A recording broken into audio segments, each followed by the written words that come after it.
ಆಮೇಲೆ ತಮಾಷೆಯಾಗಿ ಹೇಳ್ತಿದ್ದಾನೆ ಅಂತ ಸುಮ್ನೆ ನೆಗ್ಲೆಕ್ಟ್ ಮಾಡಕ್ಕೂ ಹೋಗ್ಬಿಡಿ. ಆಮೇಲೆ ಸೀರಿಯಸ್ ಆಗಿ ಹೇಳ್ತಿರೋದು. ತುಂಬಾ ಜನಕ್ಕೆ ನನ್ಗ ಆ ಗಾಡಿ ಓಡ್ಸೋಕ್ ಇಷ್ಟ, ಈ ಗಾಡಿ ಓಡ್ಸೋಕ್ ಇಷ್ಟ ಅಂತ ಒಂದು ಡ್ರೀಮ್ ಇರುತ್ತಲ್ಲ. ನನ್ಗೊಂದು ಡ್ರೀಮ್ ಇದೆ ಆಕ್ಚುಲಿ. ಏನದು? ಏನ್ ಗೊತ್ತಾ, ನಗ್ಬೋದು ನೀವು ಮೋಸ್ಟ್ಲಿ ಇದನ್ ಕೇಳಿದ್ರೆ. ನಿನಗೊಂದ್ ಕೇಳಿದೆ ಅಂತ ಇಟ್ಕೋ, ಬಿದ್ದು ಬಿದ್ದು ನಗ್ತೀಯ. ಎಲ್ಲಾರ್ದು ಆ ಗಾಡಿ ಓಡಿಸ್ಬೇಕು, ಈ ಗಾಡಿ ಓಡಿಸ್ಬೇಕು ಅಂತ ಡ್ರೀಮ್ ಇರುತ್ತಲ್ಲ. ನನ್ಗೆ ಆತರ ನನ್ ಗಾಡಿನಲ್ಲಿ ಪಿಲಿಯನ್ ಆಗಿ ಹೋಗ್ಬೇಕು ಅಂತ ಇಷ್ಟ ಇದೆ. ಹಿಂದೆ ಕೂತೇ ಇಲ್ಲ ಗುರು ನಾನು ಈ ಗಾಡಿನಲ್ಲಿ. ನೀನ್ ಓಡ್ಸು ಮಗ, ನಾನು ಹಿಂದೆ ಕುತ್ಕೊಂತೀನಿ ಅಂತ ಹೇಳೋದಕ್ಕೆ ಯಾರು ಫ್ರೆಂಡ್ಸ್ ಗಳ ಹತ್ರನೇ ಇಲ್ಲ, ಎಲ್ಲ ದೂರ ದೂರ ಇದೀವಿ. ಗೊತ್ತಿಲ್ಲ ಈ ಆಸೆ ಹೆಂಗ್ ಈಡೇರಿಸ್ಕೊಳ್ಳೋದು ಅಂತ.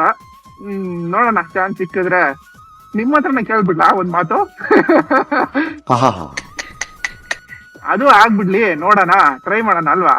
ನಾನು ಆಲ್ಮೋಸ್ಟ್ ಡೈಲಿ ಓಡಾಡೋದು ಈ ಅಕ್ಷಯ್ ನಗರ್ ರೋಡ್ ಇಂದ ಬಂದು ಈ ದೇವ್ರಚಿಕ್ನಳ್ಳಿ ರೋಡ್ ಇದೆಯಲ್ಲ, ದೇವ್ರಚಿಕ್ನಳ್ಳಿ ಆ circle Indian oil petrol bunk road ಇದೆಯಲ್ಲ, ಆ ರೋಡಲ್ಲಿ ಓಡಾಡೋದು. ಅಂದ್ರೆ ಈ ರೋಡ್ ಸಿಗನ ನೀವ್ ರೈಡ್ ಮಾಡೋರು ಅಂತ ನಾನು ಹಿಂದೆ ಕುತ್ಕೊಂಡು ಎಕ್ಸ್ಪೀರಿಯನ್ಸ್ ಮಾಡ್ಕೊಂತೀನಿ. ಆಯ್ತು. ಆಮೇಲೆ ತಮಾಷೆಯಾಗಿ ಹೇಳ್ತಿದ್ದಾನೆ ಅಂತ ಸುಮ್ನೆ ನೆಗ್ಲೆಕ್ಟ್ ಮಾಡಕ್ಕೂ ಹೋಗ್ಬಿಡಿ. ಆಮೇಲೆ ಸೀರಿಯಸ್ ಆಗಿ ಹೇಳ್ತಿರೋದು. ನಿಜವಾಗ್ಲೂ ಅದೊಂದು ಡ್ರೀಮ್ ನನಗೆ, ನನ್ ಗಾಡಿನಲ್ಲಿ ಹಿಂದೆಗಡೆ ಕುತ್ಕೊಂಡು ನಾನು ಹೋಗ್ಬೇಕು ಅನ್ನೋದು. ಸೊ ಈ ರೋಡಲ್ಲಿ ಯಾರಾದ್ರೂ ಓಡಾಡೋರು ಇದ್ರೆ ಡೈಲಿ, ಸೊ ಮಿಸ್ ಮಾಡ್ದೆ ಕಾಮೆಂಟ್ ಮಾಡಿ.